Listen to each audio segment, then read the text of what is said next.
ఐశ్వర్య అక్క మనసు కూడా మార్చు. అలాగే పిల్లలు పుడితే అందం చెడిపోతుంది అనుకుంటున్నా తన భయాన్ని పోగొట్టు. ఎందుకు వాళ్ళకి పిల్లలు పుట్టలేదు అని అత్తయ్య గారు మామయ్య గారు చాలా బాధపడుతున్నారు.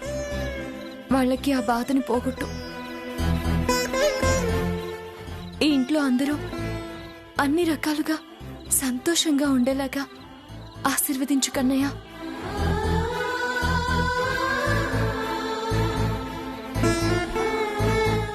ఏంటి కన్నయ్యకేదో అప్లికేషన్ పెట్టుకుంటున్నట్టును? మమ్మీ భయాన్ని పోగొట్టాడు కదా ఆ కన్నయ్య, ఇంకేం అడుగుతున్నావు? ఇంట్లో అందరూ సంతోషంగా ఉండాలని కోరుకుంటున్నానండి. నీ సంతోషం గురించి ఏం కోరుకోవా? అందరూ సంతోషంగా ఉంటే నేను సంతోషంగా ఉన్నట్టే కదండి. ఓకే, ఇదిగో.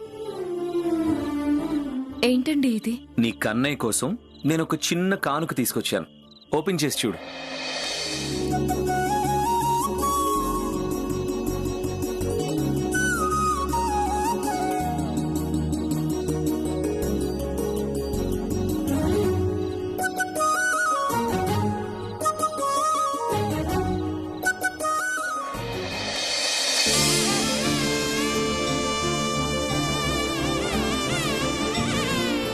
ఎలా ఉంది?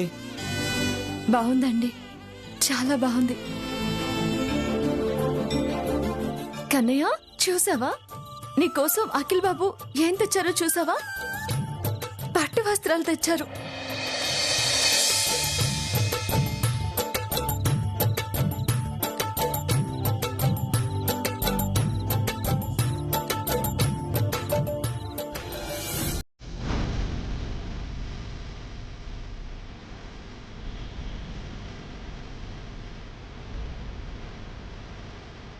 కోడలు నలుపైతే కులమంతా నలుపని ఊరికే అన్నాడా?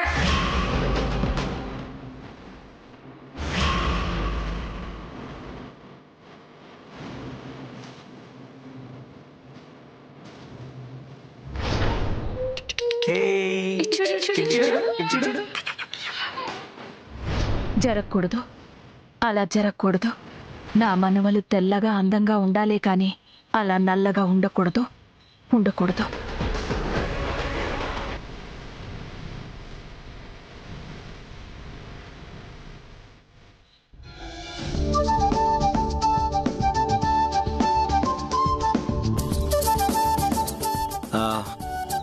అవును శ్యామ, నీ లైఫ్ అంబిషన్ ఏంటి?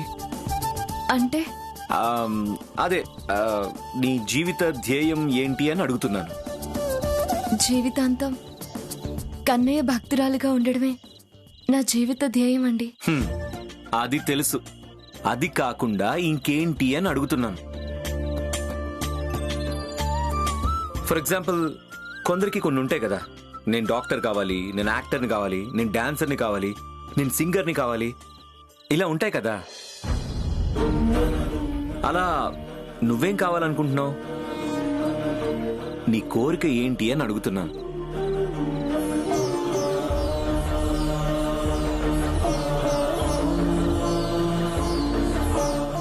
అందరి ముందు నేను భక్తిగా కృష్ణ భజనలు, కృష్ణ కీర్తనలు పాడాలి. అందరూ నా పాట విని భక్తి సాగరంలో మునిగిపోవాలి. నా చేత స్వరాభిషేకం చేయించుకోవడం కోసమే కన్నయ్య నీకింత మంచి గొంతు ఇచ్చాడు అని అందరూ కన్నయ్యకి కృతజ్ఞతలు చెప్పాలి.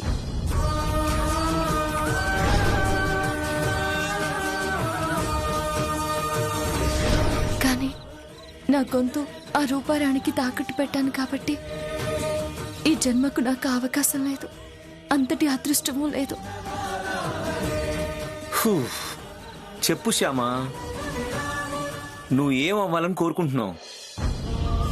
నేనేమవ్వాలో, నాకేమివ్వాలో అంతా ఈ కన్నయ్యకి తెలుసండి.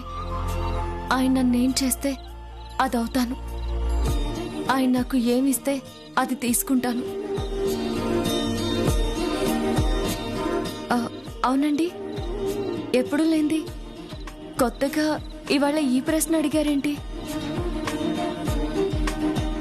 నా గురించి మీరేమనుకుంటున్నారు? నేనేమవ్వాలని మీరు కోరుకుంటున్నారు? కన్నయ్య మీద అంత భక్తి ఉన్న నువ్వు అందరి ముందు భక్తిగా కృష్ణ భజనలు కృష్ణ కీర్తనలు పాడాలనుకుంటున్నాను. అందరూ నీ పాట వింటూ భక్తి సాగరంలో మునిగిపోవాలి అని అనుకుంటున్నాను.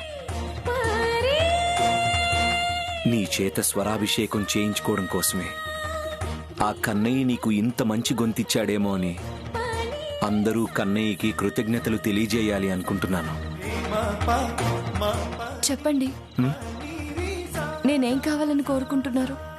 ఇప్పుడు చెప్పను, తర్వాత చెప్తాను. శ్యామ, నువ్వు నాకు ఒక మాట ఇస్తావా? మాటేంటండి? మీరు ఏం అడిగినా ఇస్తాను. Thank you so much. ఇదిగో, కన్నయ్య ముందు మాటిస్తున్నావు.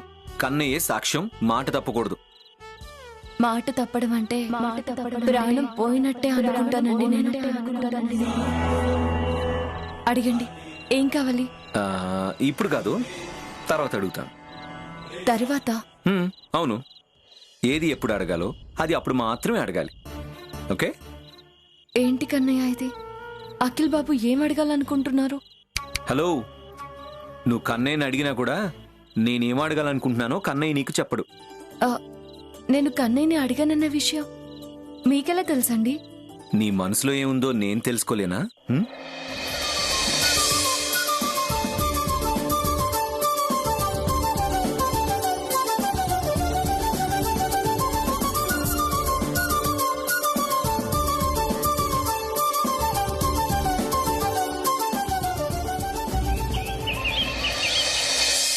ఏంటి నాన్న నువ్వనేది? తాతగారు వస్తున్నారా? అవును మమ్మీ, రాత్రి నాకు తాతగారు ఫోన్ చేసి చెప్పారు.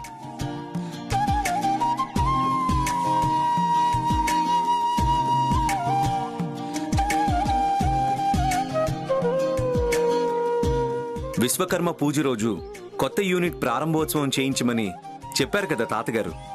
అవును, చెప్పారుగా. ఆ కార్యక్రమాన్ని స్వయంగా దగ్గరుండి జరిపించడం కోసం వస్తున్నారట. అవునా? చాలా సంతోషం నాన్న, చాలా సంతోషం. ప్రతి సంవత్సరం మన ఫ్యాక్టరీలో విశ్వకర్మ పూజ నా చేతి చేయించేవారు నాన్నగారు. ఈ సంవత్సరం ఆయనకి రావటానికి కుదరదు అని చెప్తే నేను చాలా ఫీల్ అయ్యాను. మొత్తానికి ఆయన వస్తున్నారు. నాకు చాలా హ్యాపీగా ఉంది.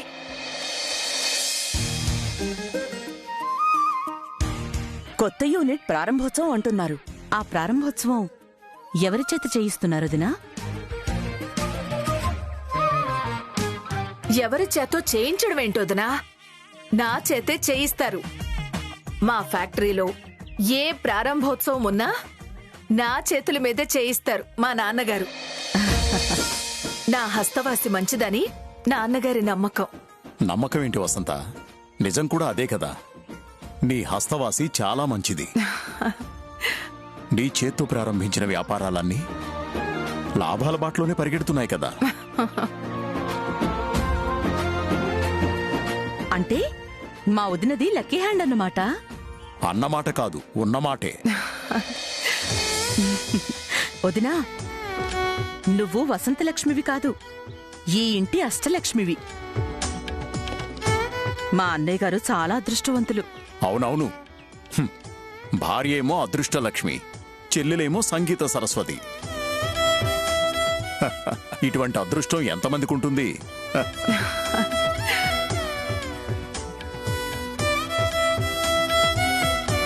గురువమ్మ గారు,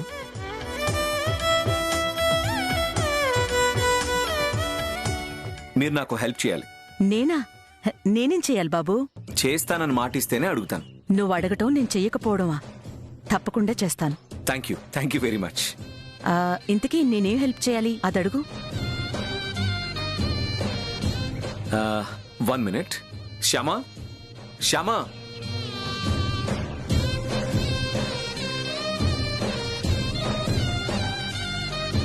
శ్యామా,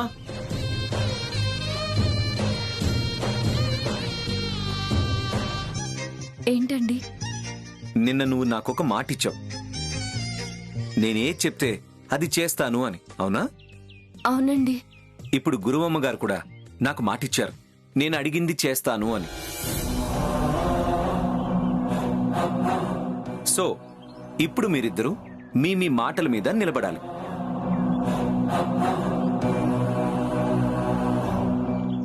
విషయం ఏంటో చెప్పకుండా ఈ సస్పెన్స్ ఏంటి నాన్న?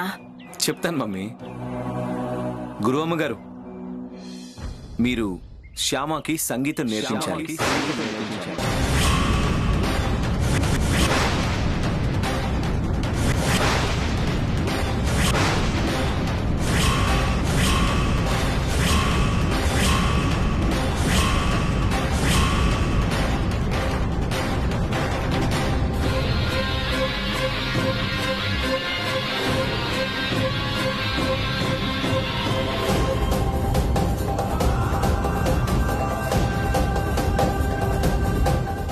ఏంటఖిల్, నేను శ్యామకి సంగీతం నేర్పించాలా? అవును, నేర్పించాలి.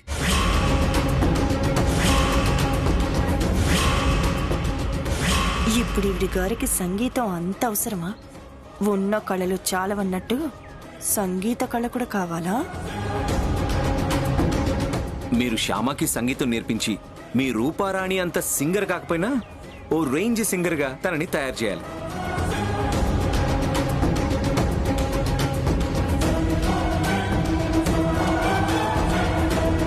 ఇదే మీరు నాకు చేయాల్సిన హెల్ప్.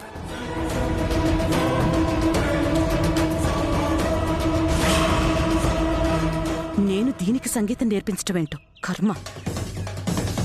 ఇదేంటి అఖిల్ బాబు నన్ను సంగీతం నేర్చుకోమంటున్నారు? నేను పాడటం మొదలు పెడితే అచ్చం రూపారాణి గొంతులా ఉందేంటి అని అందరికీ అనుమానం వస్తుంది కదా. అలా అని నేను నేర్చుకోను అని చెప్తే అఖిల్ బాబు గారు ఏమంటారు? ఇప్పుడేం చేయాలి? ఏంటి ఆలోచిస్తున్నారు? శ్యామకి సంగీతం నేర్పించడం కుదరదా? అంటే అఖిల్ అది తనకెంత నేర్పినా సంగీతం రాదు. చిన్నప్పుడు మా రూపారాణితో పాటు తను కూడా నేర్చుకోవడానికి ట్రై చేసింది. అస్సలు శృతి జ్ఞానం లేదు, కొంచెం కూడా లయ జ్ఞానం లేదు. కూని రాగం తీయమంటే కూని రాగాలు తీసే రకం.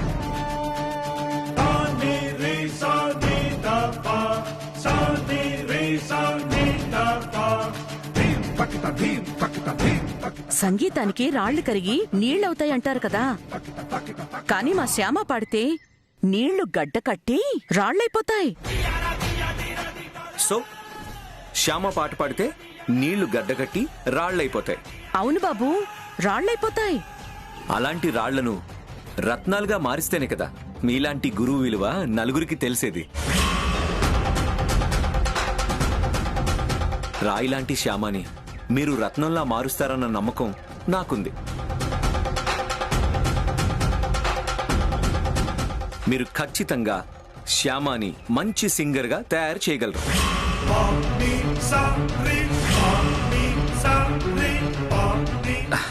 దయచేసి తనకి సంగీతం నేర్పించడానికి ఒప్పుకోండి ప్లీజ్.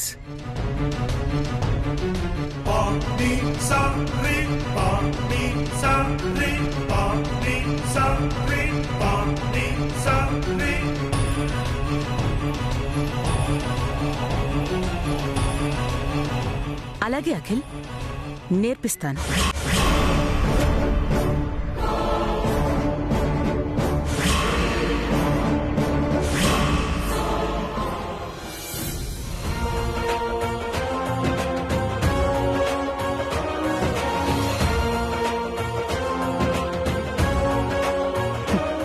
నేర్పించక చస్తానా? అమ్మో, గురువమ్మ నేర్పిస్తాను అని ఒప్పుకుందేంటి? ఇప్పుడేం చేయాలి నేను? అదేంటి మమ్మీ, నువ్వు ఆ శ్యామకి సంగీతం నేర్పించడం ఏంటి? ఏంటి అంటే ఏం చెప్తాను, నా కర్మ. దాన్ని నీ అంత సింగర్ని కాకపోయినా మంచి సింగర్ని చేయాలంట నేను. అదే నీ వెనకాల పాడి నిన్ను సింగర్ని చేస్తుంటే నేను దాన్ని సింగర్ని చేయడం ఏంటో అస్సలు నాకు అర్థం కావట్లేదు. అసలు అఖిల్కి ఇలాంటి ఆలోచన ఎందుకొచ్చుంటుంది?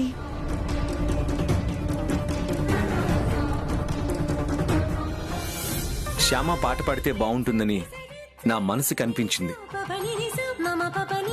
అందుకే శ్యామని సంగీతం నేర్చుకోమని అడిగాను. నేర్చుకున్నా కూడా నాకు సంగీతం రాదు అఖిల్ బాబు. నాకు శృతి జ్ఞానం, లయ జ్ఞానం లేదని గురువమ్మ గారు చెప్పారు కదా. నేనంత చెప్పినా కూడా దానికి సంగీతం నేర్పించమని ఎందుకు అంతలా అడుగుతున్నాడు? ఒకవేళ ఇదంతా శ్యామ ప్లాన్ ఏమో.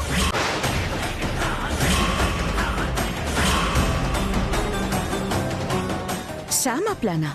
అవును మమ్మీ, దాని ప్లానే అయ్యుండొచ్చు. దీనివల్ల శ్యామకి ఏం ఉపయోగం ఉంటుంది? ఉంటుంది మమ్మీ, ఖచ్చితంగా దానికి ఉపయోగం ఉంటుంది. 4 రోజులు నీ దగ్గర సంగీతం నేర్చుకున్నట్టు నటించి 5వ రోజు అద్భుతంగా పాడిందనుకో, అందరూ ఏమంటారు? అచ్చం రూపారాణిలా బ్రహ్మాండంగా పాడింది అంటారు. శ్యామ చేత కూడా రూపారాణిలా ప్రోగ్రామ్స్ ఇప్పిద్దాం అంటారు. అప్పుడు దాని పాటికది దాని ప్రోగ్రామ్స్ లో పాడుకుంటూ తిరగొచ్చు. నాకు మాత్రం పాడడం ఎగ్గొట్టొచ్చు. అంత దూరం ఆలోచిస్తుందా శ్యామ? దానికి అన్ని తెలివితేటలున్నాయా? ఆ శ్యామ అని తక్కువ అంచనా వేయొద్దు మమ్మీ. అది ఏమైనా చేయగల సమర్థురాలు. అవును శ్యామ, నువ్వు తలుచుకుంటే ఏమైనా చేయగల సమర్థురాలివి. సంగీతం నేర్చుకోవాలి, రూపారాణిలా పాట పాడాలి అని నువ్వు అనుకున్నావు అంటే చాలు, పాడేస్తావు అంతే.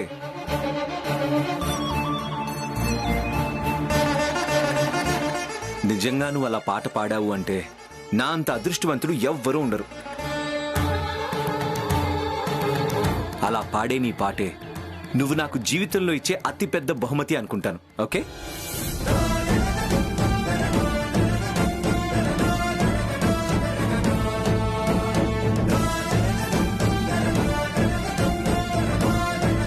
అఖిల్ బాబు అంత ఇదిగా నోరు తెరిచి నా పాటే బహుమతిగా ఇమ్మని అడుగుతున్నారు.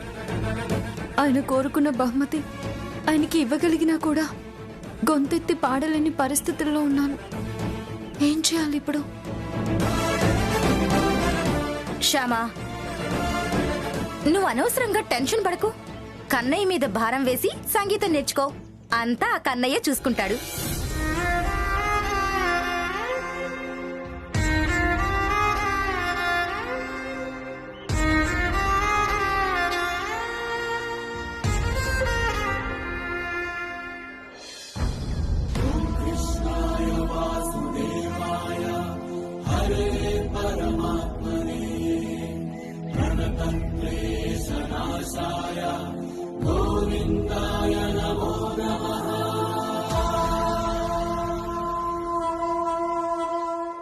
ఏంటి కన్నయ్య ఇది? ఎందుకు ఇలా చేస్తున్నావు? ఎందుకు నాతో ఇలా ఆడుకుంటున్నావు? ఎందుకు నాకు ఇలాంటి పరీక్షలు పెడుతున్నావు? అసలు అఖిల్ బాబుకి నాకు సంగీతం నేర్పించాలి అనే ఆలోచన ఎందుకు కలిగి చేశావు? ఇప్పుడు నేను కొత్తగా సంగీతం నేర్చుకోవడం ఏంటి? సంగీతం నేర్చుకొని రూపారాణి అంతటి గాయన్ని కావడం ఏంటి? అసలు రూపారాణికి పాడుతున్నది నేనే కదా. ఆ విషయాలు బయట ఎవరికి తెలియకపోయినా నీకు తెలుసు కదా. ఆ విషయం తెలిసిన నువ్వు అఖిల్ బాబుకి ఇలాంటి ఆలోచన రానివ్వకూడదు కదా. నన్ను సంగీతం నేర్చుకోమని అఖిల్ బాబు నన్ను అడిగేలా చేయకూడదు కదా. అలా అఖిల్ బాబు చేత నన్ను అడిగిస్తే నేనేన్ని ఇబ్బందులు పడతానో నీకు తెలీదా? తమ్ముడి ఆపరేషన్ కోసం డబ్బులు తీసుకొని నా గొంతుని రూపారాణికి తాకట్టు పెట్టిన విషయం నీకు తెలీదా? రూపారాణికి తప్ప ఎక్కడ నేను గొంతు విప్పను అని గురువమ్మకు మాటిచ్చిన విషయం నీకు తెలీదా?